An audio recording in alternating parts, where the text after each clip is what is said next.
ಮಹಾರಾಷ್ಟ್ರ ಮಾದರಿಯಲ್ಲಿ ಕರ್ನಾಟಕದಲ್ಲಿ ಕೂಡ ಕಾಂಗ್ರೆಸ್ ಸರ್ಕಾರ ಪತನಕ್ಕೆ ಮುಹೂರ್ತ ಸನ್ನಿಹಿತ ಆಗಿದೆಯಾ? ಈ ಮಾತನ್ನು ಯಾಕೆ ಹೇಳ್ತಾ ಇದ್ದೀನಿ ಅಂತಂದರೆ, ಮಹಾರಾಷ್ಟ್ರದಲ್ಲಿ ಸ್ವತಃ CM ಏಕನಾಥ್ ಶಿಂದೆ ಅವರೇ ಈ ಒಂದು ಸ್ಫೋಟಕ ಹೇಳಿಕೆಯನ್ನು ನೀಡಿರ್ತಕ್ಕಂಥದ್ದು.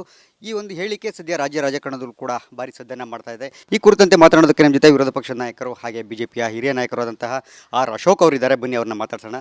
ಸರ್, ಏಕನಾಥ್ ಶಿಂದೆ ಅವರು ಇವತ್ತು ಒಂದು ಹೇಳಿಕೆಯನ್ನು ಕೊಟ್ಟಿರ್ತಕ್ಕಂಥದ್ದು, ಮಹಾರಾಷ್ಟ್ರ ಮಾದರಿಯಲ್ಲೇ ಕರ್ನಾಟಕದಲ್ಲೂ ಕೂಡ ಕಾಂಗ್ರೆಸ್ ಸರ್ಕಾರ ಪತನ ಆಗುತ್ತೆ ಅಂತೇಳಿ. ಇದನ್ನು ತಾವು ಯಾವ ಅರ್ಥದಲ್ಲಿ ನೋಡ್ತೀರಿ ಮತ್ತು ಯಾವ ದೃಷ್ಟಿಯಲ್ಲಿ ನೋಡ್ತೀರಿ ಈ ಒಂದು ಹೇಳಿಕೆಯನ್ನು? ಕರ್ನಾಟಕದಲ್ಲಿರುವಂಥ ಕಾಂಗ್ರೆಸ್ ನೇತೃತ್ವ ಸರ್ಕಾರ ಪಾಪದ ಕೂಡ ತುಂಬಿದೆ.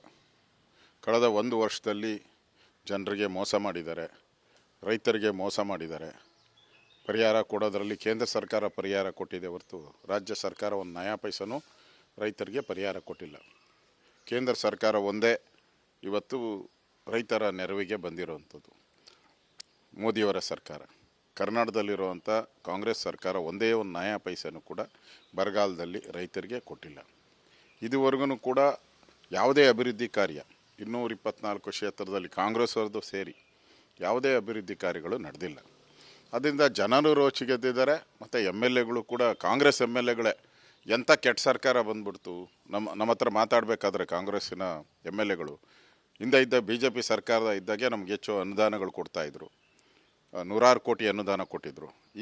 ಈ ಕಾಂಗ್ರೆಸ್ ಸರ್ಕಾರ ಬಂದ ಮೇಲೆ ಒಂದು ನಯಾ ಪೈಸನೂ ಅನುದಾನ ನಮ್ಮ ಪಾರ್ಟಿಯವ್ರಿಗೆ ಕೊಟ್ಟಿಲ್ಲ ಅಂದಮೇಲೆ ಈ ಸರ್ಕಾರ ಯಾಕಿರಬೇಕು ಅಂತ ನನ್ನ ಹತ್ರನೇ ಭಾಳಷ್ಟು ಜನ ಕಾಂಗ್ರೆಸ್ಸಿನ MLAಗಳು ಮಾತಾಡಿರೋದು ನೋಡಿದ್ದೀನಿ ನಾನು.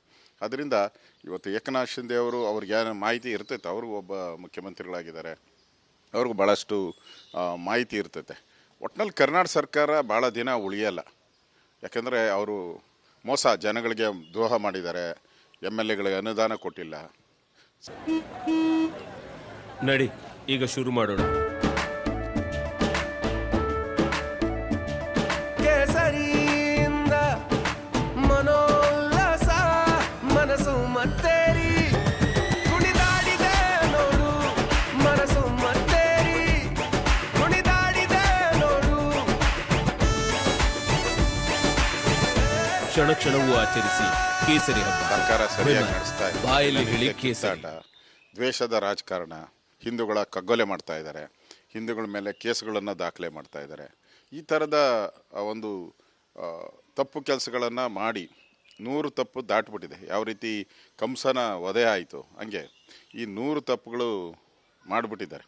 ಅದರಿಂದ ಈ ಸರ್ಕಾರ ಇದ್ದರೆ ಎಷ್ಟು ಹೋದರೆ ಎಷ್ಟು ಅಂತ ಜನ ತೀರ್ಮಾನ ಮಾಡಿದ್ದಾರೆ. ಅದಕ್ಕೆ ಕಾಂಗ್ರೆಸ್ ಸರ್ಕಾರ ಭಾಳ ದಿನ ಉಳಿಯಲ್ಲ. ಕಳೆದ 2 ದಿನಗಳ ಹಿಂದೆ ತಾವು ಕೂಡ ಒಂದು ಹೇಳಿಕೆಯನ್ನು ನೋಡಿದ್ರಿ, ಕಾಂಗ್ರೆಸ್ನ ಶಾಸಕರು ಕೂಡ ನಮ್ಮ ಸಂಪರ್ಕದಲ್ಲಿದ್ದಾರೆ ಅಂತ ಹೇಳಿ. ಈಗ ಇವರ ಹೇಳಿಕೆಯನ್ನು ಎರಡೂ ಕೂಡ ತಾಳೆ ಮಾಡಿ ನೋಡೋದಾದರೆ ಎಲ್ಲ ಕೂಡ ಎಲ್ಲ ವ್ಯವಸ್ಥಿತವಾಗಿ ಏನಾದರೂ ಸರ್ಕಾರದ ಒಂದು ಕಾಂಗ್ರೆಸ್ನ ಶಾಸಕರನ್ನು BJP ಬರೋದಕ್ಕೆ ದೊಡ್ಡ ಮಟ್ಟದಲ್ಲಿ ಏನಾದರೂ ತಯಾರಾಗಿದೆಯಾ ಅಂತ? ಅಲ್ಲ, ನಾನು ಹೇಳ್ತಾ ಇದ್ದೇನಲ್ಲ, ಕಾಂಗ್ರೆಸ್ ಸರ್ಕಾರವನ್ನು ಕಾಂಗ್ರೆಸ್ಸವರೇ ಬೀಳಿಸ್ಬೇಕು, ನಾವು ಬೀಳ್ಸೋಕ್ಕಾಗಲ್ಲ. ಅದರಿಂದ ಕಾಂಗ್ರೆಸ್ ಸರ್ಕಾರವನ್ನು ಕಾಂಗ್ರೆಸ್ಸವರೇ ಬೀಳಿಸ್ತಾರೆ.